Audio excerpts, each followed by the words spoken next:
अक्सर जब भी शादी विवाह की बात होती है तो अक्सर लड़कों की सैलरी के बारे में, उनके पैकेज के बारे में, उनके सेटल होने के बारे में पूछा जाता है कि लड़का कितना कमाता है, उसको कितना पैकेज मिलता है और वो सेटल है या नहीं है। और अगर बात की जाती है तो ये की जाती है कि लड़के और लड़की दोनों की जिम्मेदारी होती है अपनी गृहस्थी को चलाने की।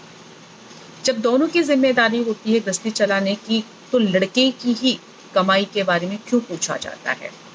उसके ही सेटल होने के बारे में क्यों पूछा जाता है, लड़कियों से क्यों नहीं पूछा जाता कि क्या लड़की भी जॉब करती है, वो कितना कमाती है, उसका पैकेज कितना है। क्या गृहस्थी चलाने की जिम्मेदारी सिर्फ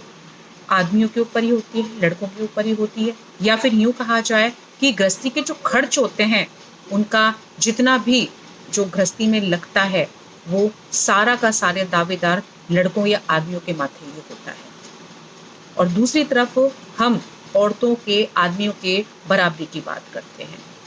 तो इस चीज में औरतें आदमियों के बराबर में क्यों नहीं खड़ी हुई हैं?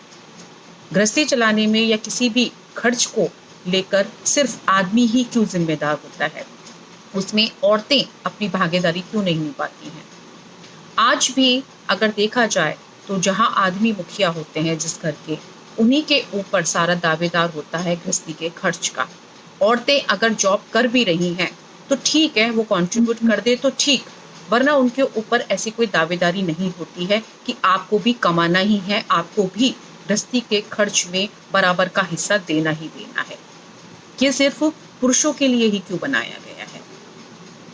जबकि लेडीज ये उम्मीद रखती हैं कि घर के काम में उनके हस्बैंड जो लोग हैं, जो घर के जो मर्द लोग हैं, जो पुरुष हैं, वो उनका हाथ बटाएं। तो क्या हम लोगों की जिम्मेदारी नहीं बनती है कि जो हमारे गृहस्थी का खर्चा है उसमें भी हम